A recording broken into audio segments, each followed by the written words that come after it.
स्थापकाय च धर्मस्य सर्वधर्मस्वरूपिणे अवतारवरिष्ठाय रामकृष्णाय ते नमः। जननीं शारदां देवीं रामकृष्णं जगद्गुरुं पादकर्मेतयोः श्रुत्वा प्रणमामि मुकुन्दं। नमः श्रीयतिराजाय विवेकानन्दसूरये सच्चित्सुखस्वरूपाय स्वामिने तापहारिणे।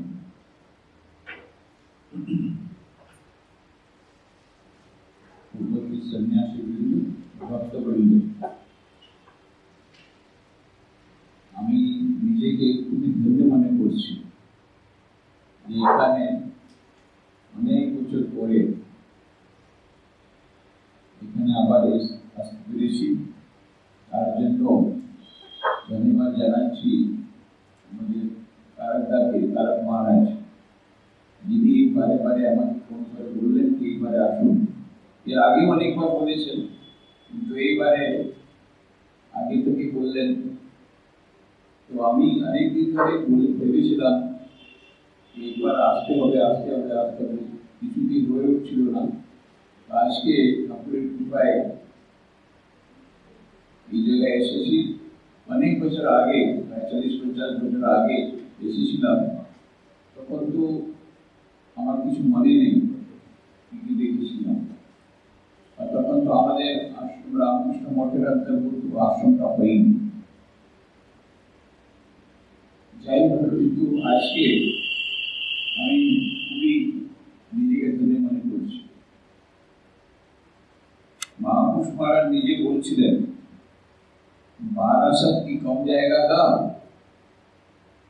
এই শরীর এখানে জন্মেছে, এই শরীরে এখানে জন্ম হয়েছে। নিজের শরীরটা দেখি, এই শরীরে এই বারাসতে জন্ম হয়েছে। এই শরীর যে অবতার শ্রী রামকৃষ্ণ দেবকে স্পর্শ করেছে, সেই শরীরের জন্ম এখানে হয়েছে। যে শরীরে ভগবান লাভ হয়েছে, ব্রহ্ম দর্শন হয়েছে, ওই শরীরের জন্ম এই বারাসতে হয়েছে। আমরা কত ধন্য কি, আমরা সবাই ধন্য কি এখানে এই জায়গায় ওই মহাপুরুষ মহারাজের জন্ম হয়েছিল। আর ওনার বাবা এখানে পঞ্চমুড়ি আসন ছিল, সেখানে তান্ত্রিক সাধনা করেছিলেন। ওই জায়গায় আমরা বসে আছি। কত বড় একটা প্রিভিলেজ, কত বড় আমাদের ভাগ্যের সৌভাগ্য। আমি নিজেকে খুবই মনে করছি, খুবই ধন্য মনে করছি। একটা কথা আমি বলে দিই, আমি বাংলা ভালো জানি না, সুতরাং কিছু ত্রুটি বিচ্যুতি হতে পারে বলবার সময়, সেটা আগে থেকে ক্ষমা প্রার্থনা করে নিচ্ছি। মহাপুরুষ মহারাজ নাম তো স্বামী বিবেকানন্দ নিজে দিয়েছিলেন, সেটা আপনি জানেন। নাম তো অতি নাম শিবানন্দজি, আর এমনি নাম তো তারকচন্দ্র প্রসাদ। এটা একটা অদ্ভুত সুযোগ হয়েছে। এই তারকনাথ ঘোষালের জন্য এখানে হয়েছিল, যিনি পরে স্বামী শিবানন্দ হলেন, যাকে তারপরে স্বামীজি মহাপুরুষ মহারাজ বললেন। ওই তারকনাথ ঘোষালের জন্য এখানে হয়েছিল। আর এখানে তারক মহারাজ আবার এখানে মন্দ আছে, সেটা অদ্ভুত সংযোগ আছে। তো শ্রী রামকৃষ্ণ দেব এক অদ্ভুত মালি ছিলেন। উনি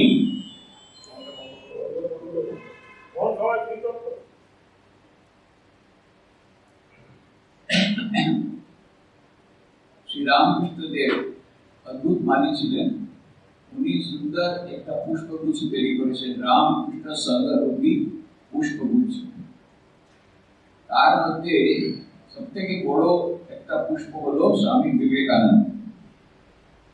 আর আরো 15টা আরো ভালো ভালো বড় পুষ্প আছে ওই সঙ্গে, যে পুষ্প আছে তার মধ্যে একটা সুন্দর পুষ্প হলো মহাপুরুষ মহারাজ।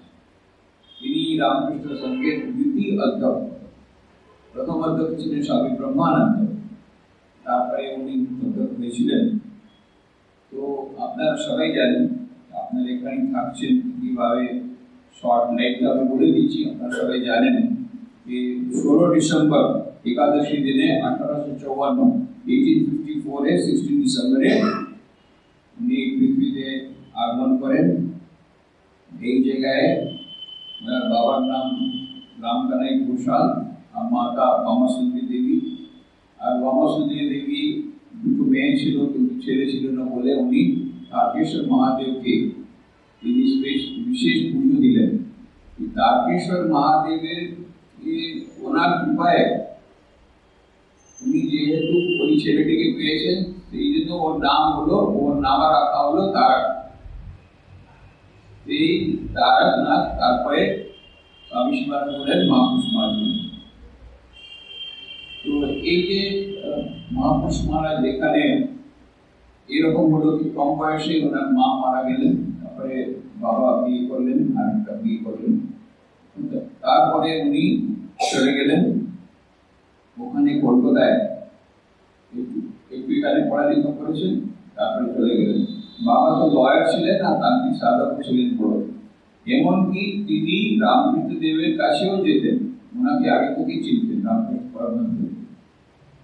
এখন এই তারকনাথ চলে গেছেন ওখানে কলকাতায়, সেখানেই শ্রী রামকৃষ্ণ দেবের সঙ্গে প্রথম মিলাপ হলো, প্রথম ফার্স্ট মিটিং। এটা হলো রামচন্দ্র দত্তের বাড়িতে। আর তারপরে তো উনি ওখানে যেতে থাকেন। ইতিমধ্যে কি হয়েছে, ওনার যে দিদি যাকে তিনি খুবই ভালোবাসতেন তার বিয়ে হচ্ছে না, অনেক নানান রকম সমস্যা। তারপরে এমন একটা অফার এসছে, সামনেওয়ালা বলছে যে আমরা একটি ছেলে দেব কিন্তু একটা ছেলে আমাকে চাই, মানে যাকে আমি বিয়ে দেব তার বোনকে ওর ভাইকে বিয়ে করতে হবে এক্সচেঞ্জ, তাহলে কোনো টাকা পয়সা লাগবে না, ওই দুটোই মিটমাট হয়ে গেল। এই অবস্থাতে উনি এত দিদি ভালোবাসতেন, উনি প্রথমেই বলে দিয়েছিল আমি কোনো বিয়ে করতে চাই না, বিয়ে করার কোনো ওনার এই ইচ্ছা ছিল না, শুধু দিদির জন্য উনি স্যাক্রিফাইস করলেন আর বিয়ে করলেন। আর তারপরে 1881 আর 3 বছরের মধ্যে তো ওনার স্ত্রী মারা গেছেন। আর এইদিকে পরিব্রাজক অবস্থায় উনি শ্রীরামকৃষ্ণের যখন মহাসমাধি দিলেন 16 আগস্ট 1886, তার আগে একবার স্বামীজির সঙ্গে নরেন্দ্রনাথের সঙ্গে গেছেন, তখন তো স্বামী বিবেকানন্দ নেই, মহাপুরুষ মহারাজ তখন সন্ন্যাস নেননি, কিন্তু তবু ওরা গেছে বোধগয়াতে যে বোধিবৃক্ষ আছে সেখানে নিচে স্বামীজি ধ্যানে মগ্ন হয়ে গেছেন, একেবারে মগ্ন হয়ে গেছেন। তারপরে যখন ওনার ধ্যানটা ভঙ্গ হলো তখন দেখছেন কি স্বামীজি মানে নরেন্দ্রনাথের চোখ থেকে জল বেরিয়েছে। তো হয়তো ওনার কিছু অনুভূতি হয়েছে, কিছু দৃষ্টি হয়েছে, কিন্তু উনি ওই যে ধ্যান থেকে বেরোর পরে মহাপুরুষ মহারাজকে ধরে নিতে আলিঙ্গন করেছেন। পরে একটু বলেছিলেন আমি এর আগে বুদ্ধ যখন ছিলাম তখন আপনি আমার সঙ্গে ছিলেন, তার মানে উনি ভগবান বুদ্ধের স্বরূপ ছিলেন, স্বামী বিবেকানন্দ আর তার সঙ্গে ছিলেন। এটা কি আমরা তো মিনিং কিছু বুঝতে পারি না, তবে এইরকম একটা কথা আছে। তারপরে যখন স্বামীজি আমেরিকা থেকে ফিরলেন, বেরুমঠ করলেন, তারপরে স্বামী শিবানন্দজি মহারাজকে দিল্লি মহারাজা বলেছিলেন বারাণসীতে আমি কিছু টাকা দেব, আপনি আশ্রম করুন, যার জন্য 1902 খ্রিস্টাব্দে একটা আশ্রম স্টার্ট হলো বারাণসীতে, কাশীতে। আর সেখানে স্বামী শিবানন্দজি মহারাজকে পাঠানো হলো, মহাপুরুষ মহারাজকে পাঠানো হলো। আর সেখানে উনি 7 বছর ছিলেন। এমন হলো যেদিন আশ্রম স্টার্ট হয়েছে 4 জুলাই 1902, সেই দিনে রাত্রে মহাপুরুষ মহারাজ ঘুমাতে পারছেন। তারপরে নেক্সট ডে টেলিগ্রাম এলো কি স্বামী বিবেকানন্দ রাত 9টার সময় চোখ জুলাই উনি দিয়ে রেখেছেন। তারপরে উনি স্বামী বিবেকানন্দের কোনো ছবি ছিল না, একটা ছবি পাটিল না যা কিছু একটা ছিল, ওটা করে ওটা ফ্রেম করে স্বামীজির প্রথম পুজো আরম্ভ হয় ওই কাশীতে। মহাপুরুষ মহারাজ স্টার্ট করেন 5th জুলাই 1902, 4th জুলাই 1902 স্বামীজি দিয়ে রাখেন। তারপরের দিন স্বামী বিবেকানন্দের ছবি রাখা হলো কাশী। মহাপুরুষ মহারাজ স্টার্ট করলেন পুজো ওখানে। তারপরে 1907-এ মানে 7 বছর ওখানে ছিল, 1909-এ তারপরে উনি বেলমঠে এলেন। আর 1917 থেকে 1922 উনি বাবুরাম মহারাজের সাথে যাওয়ার পরে ম্যানেজার ছিলেন বেলমঠে। আর ইতিমধ্যে উনি উটাকামন, বম্বে, নাগপুর, দেওঘর এইসব জায়গায় নতুন আশ্রম গড়ে ওঠে, তার জন্য অনেক চেষ্টা করেছেন। এইসব জায়গায় এখন আশ্রম হয়ে গেছে। উনি আশ্রম স্টার্টই করেছেন এইসবগুলো। আর উনি এখানে কি বলে যখন 1922-এ রাজা মহারাজ মহারাজের মহাসমাধি হলো, তারপরে ওনাকে প্রেসিডেন্ট করা হলো, সেকেন্ড প্রেসিডেন্ট। সেই শেষ মহাসমাধি হলো 1934। ততকাল উনি প্রেসিডেন্ট ছিলেন, second president of Ramakrishna Mission. আর এখানে স্বামী শিবানন্দজির সঙ্গে শিবের একটা বিরাট বড় যোগাযোগ আছে। এক তো তারকেশ্বর মহাদেবের কৃপায় উনি এসেছিলেন বলে ওর নাম তারক হলো, ও শিবের নাম। আবার বাল্যাবস্থায় পাশে একটা মহাদেবের মন্দির আছে, শিবের মন্দির আছে, আপনার তো নিশ্চয়ই গেছেন, খুব কাছে আছে। আমিও একটু দর্শন করার সৌভাগ্য হলো, আমাকে নিয়ে গেলেন তার মহারাজ। ওই পাশেই আছে, সেখানে উনি বেশি করে ধ্যান করতেন শিবের প্রতি। আর মানে ছেলেবেলা থেকেই উনি ধর্মপরায়ণ ছিলেন। তারপর ওনার নাম আবার স্বামী বিবেকানন্দ স্বামী শিবানন্দ দিয়েছিল, যেহেতু উনি শিবের প্রতি ওনার ভক্তি ছিল। তো এমনি নাম তার, আবার সন্ন্যাস নাম শিবানন্দ।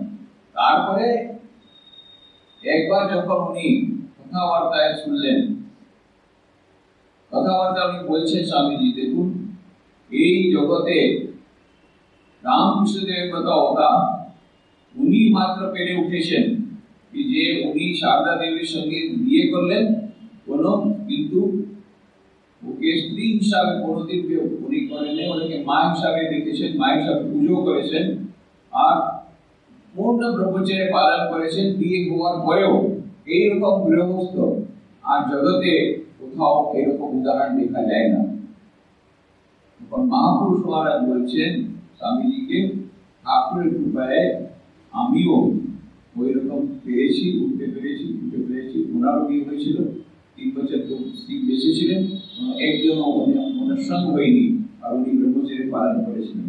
তখন স্বামীজি শুনলেন, কি বলেন তারা, আপনি এরকম করেছেন, ঠাকুরের প্রভুর কৃপায় হয়েছে। তখন আমি বুঝারে, তাহলে তো আপনি মহাপুরুষ। সেই যে মহাপুরুষ বললেন, তখন থেকে মহাপুরুষ মহারাজ রামকৃষ্ণের সঙ্গে প্রচলিত হল। এখন শিবানন্দ মহারাজকে বলেন, মহাপুরুষ মহারাজকে বলেন, কেন উনি সত্যি মহাপুরুষ ছিলেন। এরকম তো যারা সন্ন্যাসী তারা সন্ন্যাসের পদ্ধতি পালন করছে, সেরকম সন্ন্যাসী আছে। যারা গৃহস্থ আছে, গৃহস্থ ধর্ম পালন করছে, সেরা গৃহস্থ আছে। গৃহস্থ হয়েও যে সন্ন্যাসের ব্রত পালন করছে, সেই তো মহাপুরুষ। এটা আর কেউ পাওয়া যাবে না। রামকৃষ্ণদেব একটা এক্সেপশন ছিলেন, মহাপুরুষ মহারাজ এরকম একটা অপবাদ আছে। তো সেই জন্য এই মহাপুরুষ মহারাজ তখন প্রেসিডেন্ট হিসাবে ছিলেন। আর 1933-তে ওনার প্যারিস হলো একদিকে, আর 20 ফেব্রুয়ারি 1934-এ উনি দিয়ে রাখলেন, মহাসমাধি দিলেন। কিন্তু ওনার অবস্থা অতি শেষের দিকে এত উচ্চ অবস্থা ছিল যে আমাদের শাস্ত্রে জীবনমুক্ত অবস্থা যাকে বলে, ওই রকম অবস্থা উনি প্রাপ্ত হয়েছিলেন। তার অনেক রকম ইনসিডেন্ট আছে। আবার উনি যখন প্রেসিডেন্ট ছিলেন অথবা ম্যানেজার ছিলেন, তখন অনেক রকম ঘটনা আছে। মস্ত বড় ঘটনা আপনি হয়তো মায়ের ডিগ্রিতে পড়েছেন। একবার ছোট লগেন ব্রহ্মচারী, ছোট লগেন সেই গঙ্গা চান করতে গেছে। তখন অন্য ব্রহ্মচারী বলছে তোকে আজ মহাপুরুষ মহারাজ 2 পয়সা দেবেন। মহাপুরুষ মহারাজ খুব স্ট্রিক্ট ছিলেন, কোনো ভুলটাল হলে উনি 2 পয়সা দিতেন। 2 পয়সা মানে তখন নৌকা পার হওয়ার জন্য 2 পয়সা ছিল। বেলু মঠে এদিকে আসে, যে বেশিরভাগই ছেলেরা কলকাতা থেকে আসে জয়েন করার জন্য, আর 2 পয়সা দেবে মানে নৌকাতে বসো, পার হয়ে যাও, বাড়ি ফিরে যাও। 2 পয়সা বাস, এটা পেলেই ওটা ছোট লাগে একেবারে এত ঘাবড়ে গেছে। হ্যাঁ, মহাপুরুষ 2 পয়সা দেবেন, 2 পয়সা দেবেন মানে নৌকা পার করে বাড়িতে চলে যাও, আর এখানে মঠে থাকতে পারবে না। এত ভয় পেয়ে গেছে। সেই গঙ্গা স্নান করতে করতে যে ঢুকেছিলেন, ঠিক কাপড় বদলালেন না, ওখান থেকে ছুটে দৌড় সিধা স্ট্রেট জয়রামবাটি। কোথায় জয়রামবাটি, কোথায় কলকাতা, দৌড়তে দৌড়তে দৌড়তে দৌড়তে গেছে যখন জয়রামবাটি পৌঁছেছে কয়েকদিন পরে, এই অবস্থা খুবই খারাপ, নোংরা টোংরা, আর কাপড় টাপড় সব ছিঁড়ে গেছে, কিছু নেই। সবাই তারপরে চান টান করেছে মার কাছে গেছে। মা তারপর জিজ্ঞেস করেছে, বলে না আমি এরকম করে কোনো অপরাধ করে ফেলেছি, তার জন্য হয়তো মহাপুরুষ মহারাজ আমাকে দাঁড়িয়ে দেবেন, এরকম করে মায়ের শরণাগত হয়েছে। তখন মা ওকে 2 দিন রাখলেন, ভালো করে খাওয়ালেন, তারপরে ওকে চিঠি দিলেন মহাপুরুষ মহারাজকে, বাবা তারা এখানে এই নগেন এসেছে, তোমার ভয়ে তুমি ওকে দাঁড়িয়ে দেবে। তো মায়ের কাছে তো পুত্র কুপুত্র হয়, মাতা তো মাতা হতে পারে না। তো আমি ওকে বলেছি ও ক্ষমা চেয়ে দিবে তোমার কাছে, ক্ষমা করে দাও, আর রাগ রেখে নাও। এদিকে মহাপুরুষ মহারাজের চিঠি এসছে, মা আপনার চিঠি পেয়ে আমরা খুব আশ্বস্ত হলাম, আমরা খুবই চিন্তিত ছিলাম কোথায় গেল ছেলে, যাই হোক আপনার কাছে আছে শুনে আমরা আশ্বস্ত হলাম, ওকে পাঠিয়ে দেন, আমরা ওকে কিছু বলবো না। আর যেই ছোট নগেন গেছে, ওখানে বেলুমঠে পৌঁছেছে, মহাপুরুষ মহারাজের কাছে গেছে, মহাপুরুষ দাঁড়িয়ে ওকে একেবারে গলায় লাগিয়ে দিয়েছে, ইমপ্রেস করেছে। বলছে বাবা আমার নানা হাইকোর্টে নালিশ করতে গিয়েছিলি, হাইকোর্ট মানে মহাশারদা দেবী। যাই হোক, এইভাবে মহাপুরুষ মহারাজ ছিলেন তখন, যখন ম্যানেজার ছিলেন। তারপর যখন প্রেসিডেন্ট হলেন তখন একেবারে অন্যরকম, একেবারে ভোলে ভালা, এত ভোলা ভালা। একবার একজন ব্রহ্মচারী খুব বকছেন, এত বকছেন, আর কোনো কারণ নেই, সে কাঁদছে, শুধু কাঁদছে, আর মহাপুরুষ বকে যাচ্ছে। ভাবলাম মহাপুরুষ মাকে কোনোদিন কারো বকে না হতো, এত ভোলা ভালা, শিবের মতোই ওনার হৃদয় ছিল, মহাদেবের মতো ভোলে বাবা।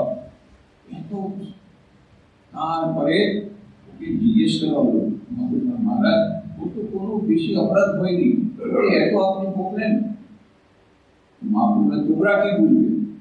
আমি দেখলাম ওর আনকনশিয়াস মাইন্ড থেকে বিরাট বড় একটা খুবই খারাপ বিচারগুলো আসছে। ও বিচারগুলো যদি এসে যেত কনশিয়াস মাইন্ডে, তাহলে ও সন্ন্যাস জীবন রক্ষা করতে পারত না। সেই জন্য আমি এরকম বলেছি, এখন ও ওইসব চিন্তা না করে আমার চিন্তা করছে, আমার চেহারা ওর সামনে আসছে, পরে ও বেঁচে যাবে, ও বেঁচে গেল, ব্রহ্মচারী বেঁচে গেল। এটা আমরা এইসব তো বুঝতে পারি না, আমরা আমাদের মনে হয় কোনো অপরাধ ছিল না, ওকে এরকম বকে দিলেন। আবার অন্যরকম ঘটনাও আছে, একজন কোনো স্বামীজি কোন জায়গায় কোনো অপরাধ করেছেন, কিছু প্রবলেম কিছু করেছে, ক্রিয়েট করেছে, মহাপুরুষ বলছে ডেকে দাও, ওকে ডাকো, তো এরকম কেন করলেন, ওকে ডাকো, ওকে বকুনি দেব।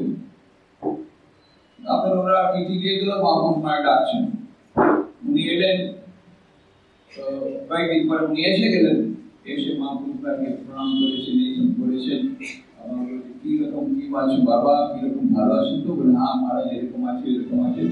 প্রায় 15-20 মিনিট কথা হয়েছে, মানে নানান রকম জিজ্ঞাসা, ওরা ওখানে গিয়ে কাজ কিরকম বলছেন, খুব প্রণাম করে ভালো করে প্রসাদ দিয়েছি, মহাপুরুষ বেরিয়ে গেলেন। উনি চলে গেলেন আবার ওনার জায়গায়, ফিরে গেলেন। তারপরে আমার সেবক মহারাজ আপনি ওকে বকলেন না? আরে ওকে লিখেছিলেন আপনি ওকে বকবেন বলে, তো আপনি তো বকেন, উল্টো উপর প্রসাদ প্রসাদ খাইয়েছেন। আরে বলে আমি তো ভুলে গেছিলাম, যখন আমাকে বলবে তো ওকে বকতে হবে। এত বলা বলা বকতে হবে, তাও ওকে বলতে হবে, তখন বকবে। মানে ভিতরে প্রেম ছাড়া কিছু নাই। সেই বলে বাবা আমাদের। তারপরে একজন বললেন, মহারাজ আপনার আপনার শিষ্য এসেছে আপনার জন্য। আমার শালা কোনো চেলা নেই, আমার কোনো শিষ্য নেই, আমি বলে সবারই চেলা। তারপর বলে একমাত্র রামকৃষ্ণদেব গুরু, আমি গুরু নই, আমি তো ওদের দীক্ষা দিচ্ছি, ওদের রামকৃষ্ণের চরণ তলে ফেলে দিচ্ছি, আমি গুরু নই। সেই শব্দটাই বলতেন, আমি গুরু নই, রামকৃষ্ণদেবেরই গুরু, উনি গুরু, আমি ওনার কাছে ওনাকে পৌঁছে দিচ্ছি যখন দীক্ষা দিচ্ছি, আমি নিজে থেকে নিজে গুরু হইনি। এরকম গুরু ভাব ওরা ছিল না, নিজেকে একেবারে ঠাকুরের অনুগত প্রাণ করছেন। আর অনেকবার উনি বলতেন ঠাকুরের সম্বন্ধে, অনেক কথা বলতেন, যার মধ্যে বলতেন এইবারে ঠাকুর এসে কি করেছেন, পুরো জগতের ব্রহ্ম কুণ্ডলিনীকে জাগ্রত করে দিয়েছেন, যার জন্য পুরো জগতের লোকে ধ্যান করতে থাকবে, আধ্যাত্মিকতার দিকে আসবে। এটা আমরা আজকে দেখছি, তখন তো আমাদের বিশ্বাস হয়নি। আজকে দেখুন কোটি কোটি 30 কোটি লোক, 30 মিলিয়ন, 3 কোটি লোক আমেরিকায় এখন প্রতিদিন ধ্যান করছে, মেডিটেশন করছে, মেডিটেশন চেম্বার সব জায়গায় হয়ে গেছে। সারা জগতের যেন ব্রহ্মকুণ্ডলিনী জেগে উঠেছে, কত কত জায়গায় স্পিরিচুয়ালিটি জন্য এরা সব কাজ করছে। তার মানে ওই যে মহাপুরুষ মহারাজ তখন বলেছিলেন, আমাদের বিশ্বাস হয়নি, বলে ঠাকুর যখন এসেছেন ব্রহ্মকুণ্ডলিনী সারা জগতের ব্রহ্মকুণ্ডলী জাগ্রত করে দিয়েছে। এইরকম করে ওনার ঠাকুরের সম্বন্ধে যা যা বলেছেন, অনেক জিনিসগুলো বলেছেন। আর উনি যখন প্রেসিডেন্ট ছিলেন, অধ্যক্ষ ছিলেন, তখন অনেক প্রবলেম এসেছে সঙ্গের প্রতি, কিন্তু ওনার এত ঠাকুরের উপর নির্ভরতা ছিল বলে যতক্ষণ না আমরা সবচেয়ে ভক্তি ভাবে ঠাকুরকে ধরে রেখেছি, তখন আমাদের কেউ কিছু করতে পারবে না। সত্যি সত্যি হলো। তারপরে যে কোনো ভাবে এই ক্রাইসিসটা কেটে গেল, খুব বিরাট বড় ক্রাইসিস হয়েছিল, যার মধ্যে মনে হতো কি রামকৃষ্ণ সঙ্গে ভাগাভাগি হয়ে যেত, তাও বেঁচে গেল। আবার গান্ধীজি যখন আন্দোলন শুরু করলো, তখন সবাই বললো কি আপনারা পুরো দেশ গান্ধীজির সঙ্গে অসহযোগ আন্দোলনে আছে, আর আপনারা কিছু করছেন না। তো স্বামীজি বুঝালেন, স্বামীজি এই সংস্থাকে আধ্যাত্মিক সংস্থা হিসাবে করে গেছেন, আর পলিটিক্স থেকে দূর রাখতে বলেছেন, যার জন্য শ্রী দেবিতাকেও রিজাইন করতে হয়েছিল। তো এই সংস্থাটা পলিটিক্সের সঙ্গে ওর কোনো কানেকশন থাকবে না। তার মানে এই নয় যে আমাদের মধ্যে দেশভক্তি নাই, আমরা দেশের সেবা করে যাচ্ছি, নিজের মতো দেশের সেবা করে যাচ্ছি। কিন্তু আমি তারপরে উনি গভীর হয়ে গেছেন, আরে বলে স্বামীজি আজকে থাকলে উনি তো কত কি করতেন। মা শারদা দেবী নিজে করেছেন, স্বামীজি বলে ওকে কি ব্রিটিশরা এরকম রাখতো, ওকে জেলে দিয়ে দিত। তো স্বামীজির কথাই আলাদা। তারপরে উনি বলছেন স্বামীজির কাছে এমন শক্তি ছিল কি উনি আজাদিটা নিতে পারতেন, স্বাধীনতা কেড়ে নিতে পারতেন ব্রিটিশের কাছে। তারপরে বলছেন ওনার কথা তো ছেড়ে দাও, আমাদেরও এরকম শক্তি আছে যে আমরা ওই স্বাধীনতা পেতে পারি, কিন্তু আমাদের ওইভাবে না গিয়ে দেশের সেবা, সমাজের সেবা, জগতের সেবা অন্যরকম করতে বলেছিলেন ঠাকুরমা স্বামীজি। ওইভাবে আমরা এগোচ্ছি, সুতরাং এই সঙ্গে এইরকমই চলবে। তো এইরকম অনেক রকম যে সমস্যা এলো, মহাপুরুষ মহারাজ কিভাবে ওটা এগিয়ে গেছেন, সেটা বড় মস্ত বড় ব্যাপার। এখন কয়েকটা কথা আমি বলবো কৈলাসানন্দ মহারাজ সম্বন্ধে। কৈলাসানন্দ মহারাজ মহাপুরুষ মহারাজের সেবক ছিলেন, এবং আমার সৌভাগ্য হয়েছিল ঠাকুরের কৃপায় ওনার সেবা করবার। কৈলাসানন্দ মহারাজ বারাসাতকে এত ভালোবাসতেন, যেহেতু ওনার গুরু মহাপুরুষ মহারাজ জন্ম এখানে হয়েছিল, উনি প্রথম দীক্ষা আরম্ভ করলেন এই বারাসাত দিয়ে, যখন উনি 22 হলেন। আবার 1977 এমন হলো যে ওনাকে হসপিটালাইজ করতে হলো। ওনার পেটের মধ্যে ক্যান্সার ছিল, পেটটা কাটা হলো, অনেকটা পোর্শন কেটে দেওয়া হলো। তো যে কোনো ভাবে বাঁচলেন, 1 বছর আরো বাঁচলেন। তারপরে 78 ডিসেম্বরে উনি চলে গেলেন। কিন্তু ওই যে বেঁচে ছিলেন তখনও, যখন শরীর ভালো হলো, এরপরে প্রথম দীক্ষা উনি দিলেন বারাসাতে। তার মানে বারাসাতের প্রতি মানে এমন টান ছিল ওনার গুরুর সাথে। আর গুরু ভক্তি কাকে বলে ওটা যদি দেখতে হবে, কৈলাসজি মহারাজের এই জীবনটা দেখতে হবে। কেন আমি তো ওনার সেবক ছিলাম বলে আমি ওটা প্রত্যক্ষদর্শী। কতবার আমাকে বলেছেন, in every pore of my body is Mahapurush Maharaj. আমার দেহের প্রত্যেক ছিদ্রের মধ্যে মহাপুরুষ রয়েছে, মহাপুরুষ মহারাজ। আর মহাপুরুষ মহারাজের ছবি ছিল ওনার ঘরে। যখনই ঘর থেকে বেরোবেন মহাপুরুষকে প্রণাম করে যাবেন, আবার চলে আসবেন, আবার মহাপুরুষকে প্রণাম করবেন। সব সময় সারাদিনে যে কতবার যে মহাপুরুষ মাকে প্রণাম করছেন, এটা তো আমি দেখেছি। আর মহাপুরুষ মার সম্বন্ধে উনি আমাকে অনেক কথা বলেছেন। তো আমার তো যখন ম্যাড্রাসে ছিলাম 71-এ, উনি আমাকে কৃপা করে 1 বছর ম্যাড্রাস করে থাকতে দিয়েছিলেন। যদিও আমি তখন সন্ন্যাসী হইনি, তবুও আমাকে থাকতে দিয়েছিলেন। আর তখন আমার কিছু কিছু সেবা করেছিলাম। তারপরে তো 76-এ যখন জয়েন করি বেলুমঠে, তারপরে ওনার আমি অফিসিয়াল সেবক হলাম 9 মাস। তখন তো ওনার সঙ্গে ছিলাম। ওটা ওনার শরীর যখন খুব খারাপ হয়ে গেল, তখন আমাকে সেবক হিসাবে ওখানে পাঠানো। তার আগে উনি অনেক দিন ধরে বলছিলেন, উনি চেয়েছিলেন আমি যেন ওনার সেবা করি, কিন্তু বেলুমঠ হেডকোয়ার্টার মানল না। যখন ওনার শরীর খারাপ হয়ে গেল, তখন আমাকে ওখানে পাঠানো। আর পাঠাবার কয়েকদিন পরেই ওনার শরীর এমন খারাপ হলো কি ওনাকে হসপিটালাইজ করতে হলো। তখন আমি কৈলাসের মাকে বললাম, দেখুন মহারাজ, সবাই আমাকে এরকম করে বলছে, কি রকম তুমি সেবা করলে বাবা রে বাবা, 3 দিনের মধ্যে পাঠিয়ে দিলে হসপিটাল, এরকম করে বলে আমাকে বলছি সবাই। তো মহারাজ বলছেন, ওরা কি জানে, তুমি আগে এলে আগে হসপিটালে আসতে হতো না। তো আগে ওরা দিলে তুমি যে আমাকে সেবা হিসাবে পেতে, যদি তোমাকে সেবা দেন সেটা হসপিটালে যেতে হতো না। ওরা আমাকে দেয়নি সেসব। যাই হোক, আমাকে খুবই ভালোবাসতেন। তো ওনার যে কথাগুলো শুনেছি মহাপুরুষ মার সম্বন্ধে, গুরুগত প্রাণ, একেবারে গুরুগত প্রাণ কাকে বলে। তো উনি যে মহাপুরুষ মার সম্বন্ধে একটু কথা বলেন সেটা বলছি।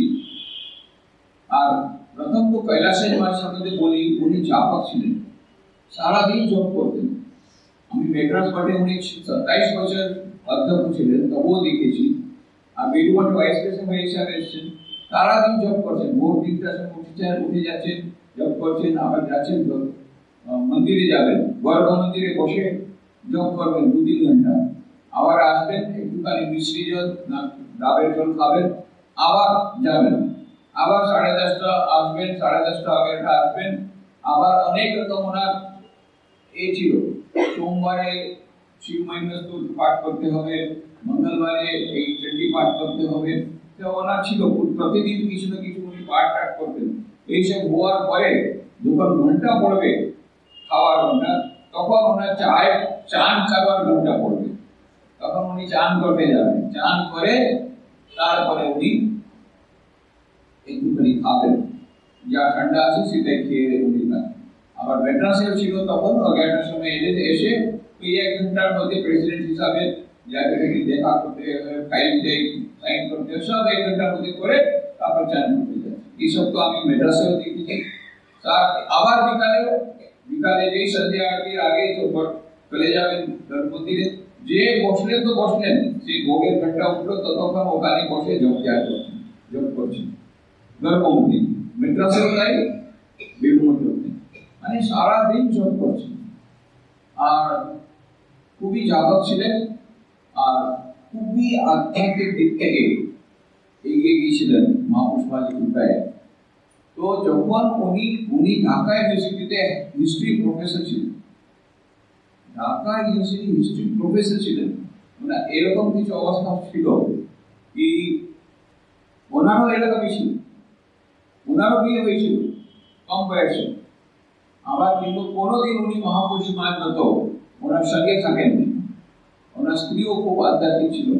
তিনি এখানে বারাসাতে আসতেন, যদি বারাসাতে ওনার সেদিন গেছে, যাই হোক আমি ঠিক জানি না, কিন্তু উনিও খুব আধ্যাত্মিক দিকে খুব এগিয়ে গেছিলেন, কিন্তু উনিও সন্ন্যাসীর মতোই জীবনযাপন করতেন।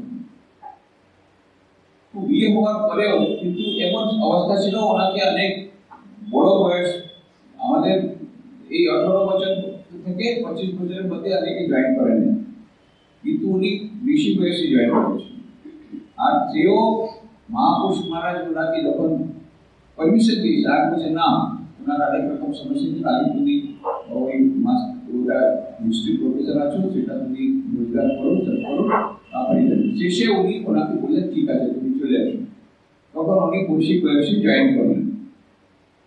তো জয়েন করেছেন, তখন মাস্টার মহাশয় জানতে পেরেছে। মাস্টার মহাশয় যিনি কথা বলতে লেখক, তিনি জীবনকে বলছেন, আরে মহাপুরুষ মাঝে মহিমা দেখো, মহাপুরুষ মহিমা দেখো। একদিন হিস্ট্রির প্রফেসর ঢাকা তাকে সন্ন্যাসী করে দিলেন। কি ওনার পাওয়ার, তার মানে একটা অ্যাচিভমেন্ট। এক হিস্ট্রি প্রফেসর, আজকাল তো অনেকে হাই এডুকেটেড জয়েন করছে, তখনকার দিনে তো সব রকমই আসতো, যারা লেখাপড়া নেই তাদের, তখন ওই রকম গ্রাজুয়েশন মিনিমাম এরকম কোয়ালিফিকেশন ছিল না আজকের মতো। তখন এখন তো গ্রাজুয়েটের কোনো দামই নেই, গ্রাজুয়েট প্রায় ঘুরে বেড়াচ্ছে, কোনো চাকরি পাচ্ছে না। তখন আইএস অফিসার, এখন আইএস অফিসের যে দাম, তখন গ্রাজুয়েটের ওই রকম দাম ছিল। সুতরাং গ্রাজুয়েট হওয়া তো বড় কথা, পড়ালেখা লোক কম পাওয়া যেত। আর ইনি তো এমএ হিস্ট্রিতে, আবার প্রফেসর, আবার হিস্ট্রি ডিপার্টমেন্টের হেড হয়েছিলেন। তো মাস্টার মহাশয় বলছেন মহাপুরুষ মানে মহিমা দেখো, এই যে হিস্ট্রি প্রফেসরকে সন্ন্যাসী করে দিলেন, এইরকম করছে, মানে এটা একটা অ্যাচিভমেন্ট। আমার এই দিকে কি হয়েছে, মহাপুরুষ মায়ের যখন জয়েন করেছেন, পোকা মহারাজ ওনাকে খুব ভালোবাসতেন, পোকা মহারাজ খুব ভালোবাসতেন, খুবই ভালোবাসতেন। আর মহাপুরুষ মা তো খুবই ভালোবাসতেন, ওনার গুরু ছিলেন। ওনার তো যখন উনি সন্ন্যাসী হননি, যখনই ঢাকা থেকে আসবেন বেলুমঠে, মহাপুরুষ মা নিজে কাঠের নিচে বলে, এরা মাদুর পেয়ে তুমি আমার কাছে শুবে, আমার ঘরে শুবে, এত ভালো লাগে। তখন জয়েন করেননি, প্রফেসর যখনই বেলুমঠে তুমি আমার ঘরে থাকবে, মাদুর পেয়ে উনি উপায়, তখন থেকে একটু করে সেবা করছেন, এত ভালোবাসা। মানে ও মহাপুরুষ মহারাজ কৈলাসানীমাকে যেভাবে ভালোবাসেছেন, ওরকম কোন গুরু শিষ্যকে কিরকম ভালোবাসবে আমি জানি না। আবার ইনি আবার গুরুর প্রতি যা ভক্তি, তেও আবার অতুলনীয়। যাই হোক, তো এখন এরা মহাপুরুষ মহারাজের কাছে উনি যখন জয়েন করলেন, শেষে ওনার পারমিশনে জয়েন করেছেন, পোকা মহারাজ প্রতিদিন ওকে ধরে নিয়ে যাবেন মহাপুরুষ মহারাজ ঘরে, এই ছেলেটিকে কবে সন্ন্যাস দেবেন। আরে বলে সবে মাত্র এসছে, হবে আমাদের এখন তো হয়েছে, আমাদের নিয়ম হয়েছে 9 বছর মিনিমাম হতে হবে। তখনকার দিনে এত বেশি করা ছিল না, 7-8 বছর হলেও 6 বছর হলেও হয়ে যেত, কিন্তু 5-6 বছর তো মিনিমাম না। এই সবে মাত্র এসছে, হবে সন্ন্যাস হবে না, ওকে কালকে সন্ন্যাস দিতে হবে, কালকে সন্ন্যাস কেমন করে হবে, সন্ন্যাস দীক্ষা দিতে হবে। এরকম করে উনি পিছনে পড়েছেন। শেষে মা বলল ঠিক আছে, আমি ওকে সন্ন্যাস দীক্ষা দিয়ে দেব, কালী পূজার দিন দেব। প্রথম তো বলেন ঠাকুর দিদি, ঠাকুর আমাদের সন্ন্যাস দীক্ষা নর্মালি ঠাকুর দিদি বলে দিনে হয় সবারই, যারা যারা ব্রহ্মচারী তাদের সন্ন্যাস দীক্ষা ঠাকুর দিদি কে যায়। তো পোকা আমার বলেন, আরে ও তো অনেক দূর। আচ্ছা ঠিক আছে, কালী পূজা আছে, কালী পূজা দিয়ে দীক্ষা দিল, সন্ন্যাস দীক্ষা দিল। বাস মহাপুরুষ মা করে দিয়েছেন, চারিদিকে রাও উঠে গেছে বেলুমঠে। আরে মহাপুরুষ মার নিয়ম ভাঙছেন, ও একাকে সন্ন্যাস দীক্ষা দিয়েছেন, বাকি সবাইকে সন্ন্যাস দীক্ষা দেবেন ঠাকুর দিদি বোঝায়, একে একটাকে দিয়ে দেবে, একজনকে দিয়ে দেবে কালী পুজো। আর এই কয়েকদিন আগে এসছে, তাকে বলে সন্ন্যাস দীক্ষা দিয়ে দেবে। মহাপুরুষ মহারাজ নিয়ম ভাঙছেন, চারিদিকে রাও উঠে গেছে। এই কৈলাসানী মহারাজ উনি শুনেছেন, সবাই তো নিজেদের মধ্যে কথাবার্তা বলে তো, আরে মহাপুরুষ তো নিয়ম ভেঙে দিচ্ছেন এরকম করে, ওই রকম। এটা উনি শুনতে পেরেছেন। ওনার গুরুর প্রতি এত টান, এত ভালোবাসা, ওনার মনে এত কষ্ট পেয়েছেন, আমার জন্য আমার গুরু সম্বন্ধে এরকম বলছে। গিয়েছেন মহাপুরুষ মাঝে, মহাপুরুষ মাঝে কাছে গিয়ে একেবারে সাষ্টাঙ্গ প্রণাম করেছেন। মহারাজ একটা নিবেদন আছে, কি চাও বলো। মহারাজ আমি শুনেছি আপনি আমাকে কালী পুজোর সন্ন্যাস দেবেন, আমি ধন্য, আপনি আমাকে সন্ন্যাস দেবেন, সেটা তো কত বড় কথা, আমি তো ধন্য হয়ে যাব। কিন্তু মহারাজ আমি তো আপনার কাশি রয়েছি, উনি ইস্ট বেঙ্গলের লোক ছিলেন না, আমি তো আপনার কাশি রয়েছি, পরেও তো দীক্ষা হতে পারে। এখন এইসব এখানে মধ্যে আপনার সম্বন্ধে তা কিছু বলছে, আপনি নিয়ম ভেঙে দিচ্ছেন, এইসব কথা বলছে, এটা শুনতে ভালো লাগে না। তো আপনি তো আপনার কাছে রয়েছি, আপনি পরে সন্ন্যাস দীক্ষা দেবেন। মহাপুরুষ গম্ভীর হয়ে গেলেন। যে নিয়ম করতে পারে সে ভাঙতেও পারে, এরকম করে জোরে চেঁচিয়ে বলি, যে নিয়ম করতে পারে সে ভাঙতেও। তিনি তো প্রেসিডেন্ট, উনি তো নিয়ম করেছেন, যে নিয়ম করতে পারে সে ভাঙতেও পারে। আমি তোকে সন্ন্যাস দীক্ষা দেবো, বল নেবি না। তো মহারাজ তো দৌড়ে গেছেন, আমার দিব আমার দিব হয়ে গেল। এখন উনি তো রোজ মহাপুরুষ মাকে খাওয়াতেন। কালী পূজার দুদিন আগের কথা, মহাপুরুষ খাচ্ছেন, আচ্ছা তোর তো কালী পূজার দিনে দীক্ষা হবে না, সন্ন্যাস দীক্ষা হবে না, বা খুব ভালো খুব ভালো, তো তোকে কি নাম দেবো? আরে আমাদের নামটা দেওয়া হয় যখন সন্ন্যাস হয়ে যায়, তারপরে প্রেসিডেন্ট মহারাজ সন্ন্যাস নাম দেন, আমাদের আগেকার নাম চেঞ্জ হয়ে যায়, তার একটা নাম আগে তারা ছিল, তারপর সন্ন্যাস এখন আলাদা নাম আছে, ওটা পরে হয়, সন্ন্যাস দীক্ষার পরে। আবার ইনি যাকে সন্ন্যাস দেবে তাকে বলছে, ওনাকে জিজ্ঞেস করছে, আচ্ছা তোকে কি নাম দেবো সন্ন্যাসের পরে? আচ্ছা দেখো আমার নাম শিবানন্দ, কিন্তু আমার মাথা মনি, শিবজি তো থাকেন কৈলাসে, তুই কৈলাস আছে, ঠিক আছে তো নাম। মহারাজ কি বলবেন, উনি সন্ন্যাস দেবেন, আবার নাম উনি আমার ওনাকে জিজ্ঞেস করছেন, তো কৈলাস নাম দিন, সতী সতী কৈলাসের নাম দিন। এত ভালোবাসেন, খুব কথা মানে কথা বলা যাবে না কিভাবে উনি ভালোবাসেন। এইভাবে উনি ভালোবেসে ওনাকে তখন সন্ন্যাস দিয়েছেন। আর উনি একেবারে গুরুগত প্রাণ কৈলাসানন্দজি, এ তার বলা যাবে না, অনেক রকম কথা আছে। কিন্তু মহাপুরুষ মহারাজের সম্বন্ধে ওনার উপরে এত প্রীতি ছিল, যখন আমি সেবা করলাম, আমার হসপিটালে যেতে হবে, ডক্টররা বললো 8 ঘন্টার মধ্যে সব তৈরি করতে হবে, তখন তুমি যেতে চান না।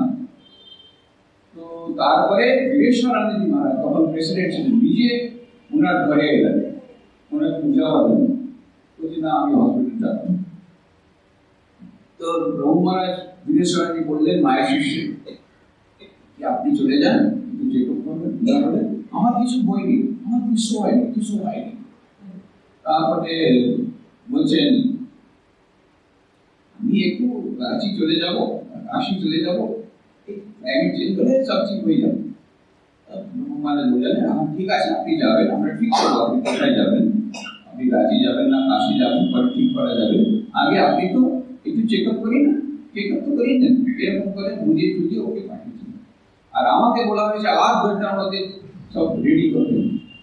তো আমি গুছিয়ে যাওয়ার পর একটা কাপড় নিয়ে তারপরে গিয়েছি।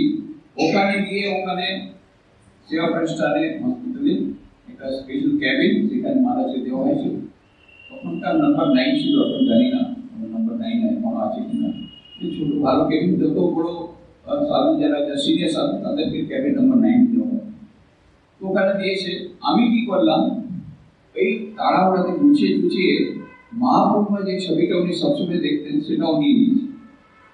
সেটা নিয়ে তারপরে ওখানে সেবা প্রতিষ্ঠানে যে কেবিন আছে সেখানে দিয়ে ওখানে একটা ছোট্টখানি এই উডেন প্ল্যাটফর্ম ছিল, সেখানে আমি রেখে দিয়েছি ওই মহাপুরুষের ছবি।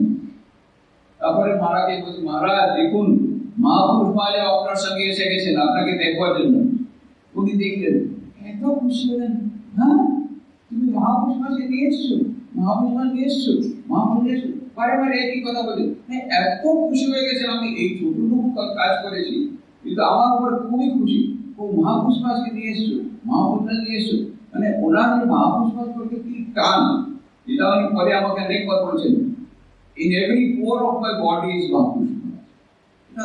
আর যে কোনো সময় কোনো কথা বললে মহাপুরুষ মহারাজ বলতেন এরকম করে, যে কোনো কথা বলবেন তার আগে এরকম বলেন, মহাপুরুষ মহারাজ বলতেন এরকম করতে নেই, মহাপুরুষ মহারাজ বলতেন এরকম জব করতে হবে, মহাপুরুষ মহারাজ প্রত্যেক সেন্টেন্স উনি স্টার্ট করবেন মহাপুরুষ মহারাজ।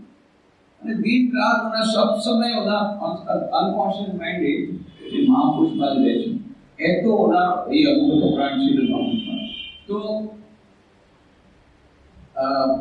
একটা খুবই দামি কথা উনি বলেছেন মহাপুরুষ মহারাজ সম্বন্ধে, যে ফেডারেশন মহারাজ, যেটা বলছি।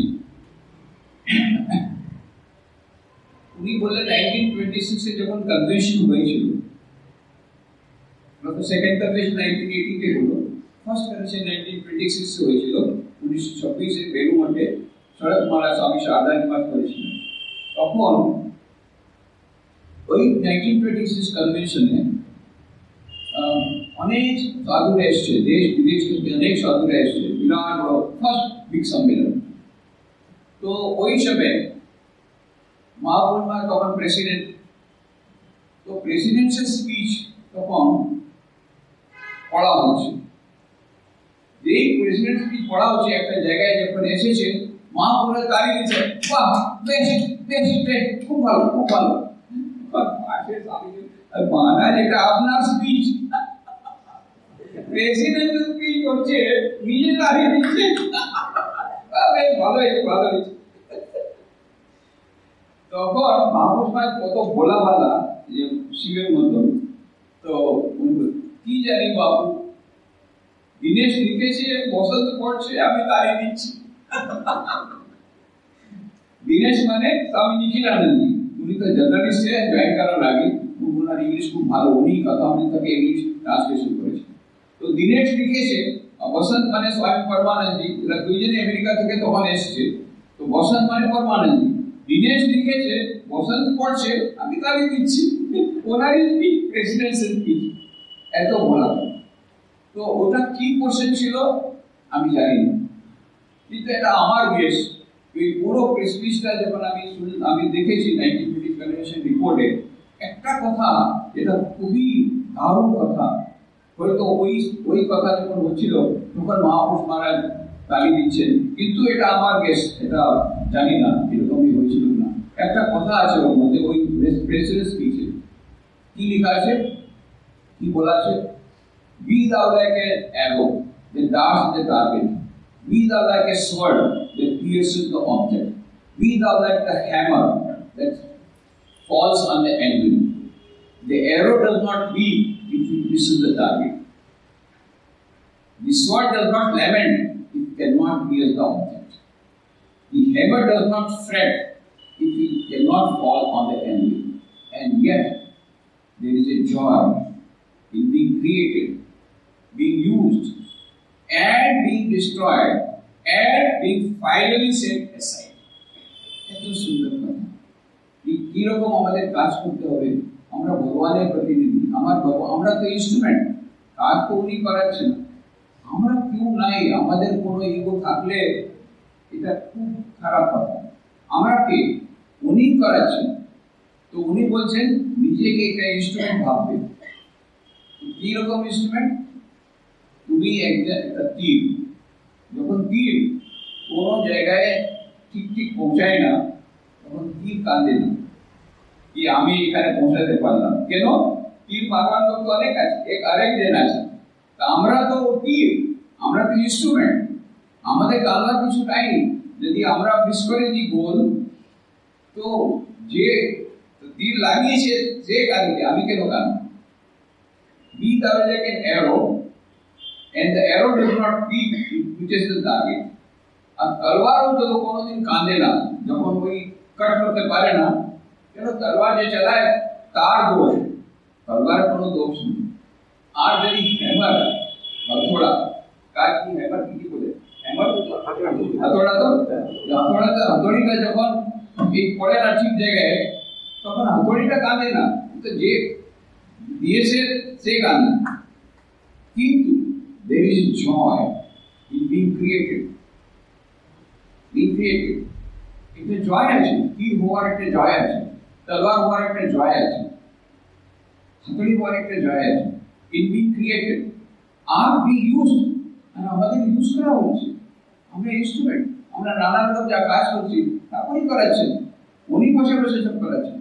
আর be use and being destroyed, আর একবার শরীর ভেঙে যাবে, এই ইনস্ট্রুমেন্টটা ভেঙে যাবে, এটার একটা জয়। And an equal joy in being finally set aside.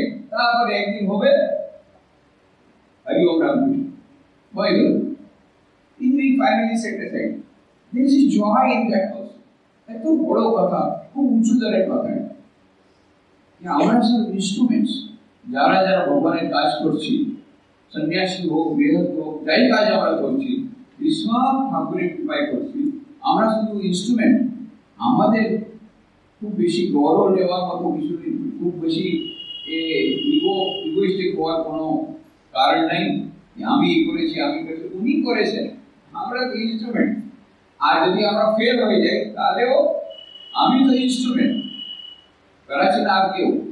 এইরকম একটা এত বড় দামি কথা মহাপুরুষ মহারাজ ওই 1926 কনভেনশনে প্রেসিডেন্ট স্পিচে ছিল, যেটা ওনার এত ভালো লেগেছে হয়তো উনি তখন দাঁড়িয়ে দিচ্ছেন। তবে এটা আমার কথা, কোন কথাটাতে উনি এত তালি দিচ্ছেন খুব ভালো লেগেছে ওটা বইতে লেখা নেই, এটা আমার এসেছে। যাই হোক, কিন্তু মোট কথা কি মহাপুরুষরা এত ভোলা ভালো ছিলেন, ওনার নিজের স্পিচ শোনানো হচ্ছে আর উনি নিজেই তালি দিচ্ছেন, এই তো ভোলা ভালো। যাই হোক, মহাপুরুষ মহারাজের মধ্যে অনেক কথাগুলো বলেছিলেন, সেটা তো আজকে বলার টাইম নেই। আর এই কৈলাসনাথজি মহারাজও এত ভোলা ভালো, খুবই ভোলা ভালো ছিলেন। আর ওনার কথাগুলো উনি তো ইস্ট বেঙ্গলের লোক ছিলেন, আর সবসময় জব করবেন, আর জব নিয়ে থাকছেন। এত বড় উনি এই ইন্টেলেকচুয়াল ছিলেন, কিন্তু ওইসব দিকে গেলেনই না, তারা দিন জব করে চালিয়ে দিলেন। খুবই সিম্পল ওনার লাইফ।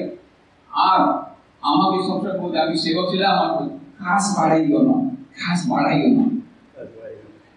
আমি কি করবো, আমি ভাইস প্রেসিডেন্ট মহারাজ আছেন, তো কাপড়গুলো কেচে কেচে আমি ইস্ত্রি করি, প্রেস করি।